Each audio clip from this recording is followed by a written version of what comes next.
శ్రీ విష్ణు రూపాయ నమశివాయ. కాశీలో ఒక బ్రాహ్మణుడు ఉండేవాడు. ఆయనకి ఇద్దరు కొడుకులు. ఒకసారి ఒక మహనీయుడు ఇంటికి వస్తే ఆ కొడుకులు సరిగ్గా ఆదరించకపోతే ఆ మహనీయుడు ఆగ్రహించి వెళ్ళిపోయాడు. దాంతో తండ్రికి కోపం వచ్చి కొడుకుల్ని మీకు ఇంట్లో స్థానం లేదు అని బయటికి పంపించేస్తే, అందులో కుమారుడు హిమాలయాల్లో పరమేశ్వరుడు గురించి ఘోరమైన తపస్సు చేస్తే చివరికి పరమేశ్వరుడు ప్రత్యక్షమయ్యాడు.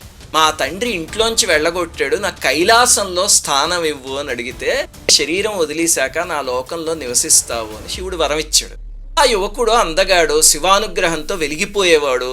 ఆ తర్వాత గురువు దగ్గర వేదాధ్యయనం చేస్తుంటే ఒక రాజకుమారి చూసి మోహించింది. అప్పుడు వాళ్ళిద్దరూ కలవాలనుకున్నారు. ఎక్కడ కలవాలి అంటే ఒక పుష్పాన్ని దంతానికి తాకించి పుష్పదంతం అనే చోట కలవాలి అని ఒక సైగ చేసుకున్నారు. ఆ రకంగా పుష్పదంతుడయ్యాడు. ఆమెను వివాహం చేసుకున్నాడు. మరణానంతరం కూడా పుష్పదంతుడనే గంధర్వుడయ్యాడు. హాయిగా కైలాసంలో ఉండేవాడు.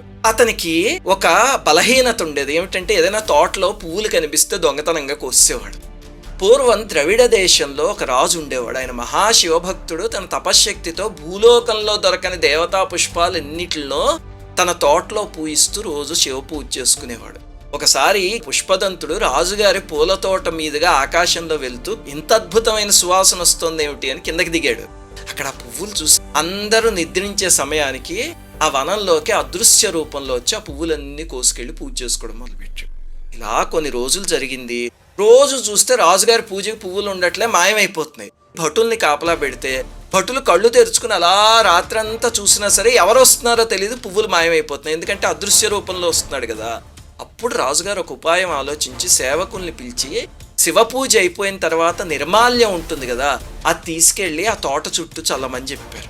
చెప్తే వాళ్ళు చల్లారు. యథావిధిగా పుష్పదంతుడు అదృశ్య రూపంలో తోటలోకి వచ్చేసరికి నిర్మాల్యం ఉందని చూడకుండా పొరపాటున కాలుతో తొక్కాడు. దివ్యశక్తులన్నీ నశించిపోయి అదృశ్య రూపం పోయి మామూలు మనిషి అయిపోయాడు. అప్పుడు సైనికులు వచ్చి బంధించి కారాగారంలో పెట్టి కఠిన శిక్ష విధించారు. అప్పుడు పశ్చాత్తాపంతో, అయ్యో నేను కైలాసంలో ఉండేవాడిని, ఈ చిన్న దొంగతనం అనే బలహీనత వల్ల అక్కడి నుంచి ఎంతకి జారిపోయానే అని బాధతో పరమేశ్వరుడి మీద స్తుతి చేశాడు. 31 శ్లోకాల స్తుతి. దాన్నే శివమహిమ్న స్తుతి అంటారు.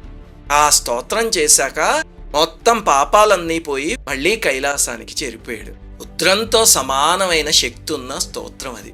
ఈ కథ నుంచి ఏం తెలుసుకోవాలి అంటే 2 విషయాలు. మొట్టమొదటిది, నిర్మాల్యాన్ని ఎప్పుడూ దాటకండి. ఇంకా రెండవది, దొంగతనంగా పువ్వులు కోసి తెచ్చి దేవుడికి ఎప్పుడు పెట్టకండి. ఎవరో పువ్వులు మనకొద్దు, మన ఇంట్లో ఉన్న ఒక్క పువ్వు చాలు. అది లేదనుకోండి, మనస్సు అనే పువ్వుని స్వామి పాదాల దగ్గర పెట్టి పూజించండి. శ్రీమాత్రేన.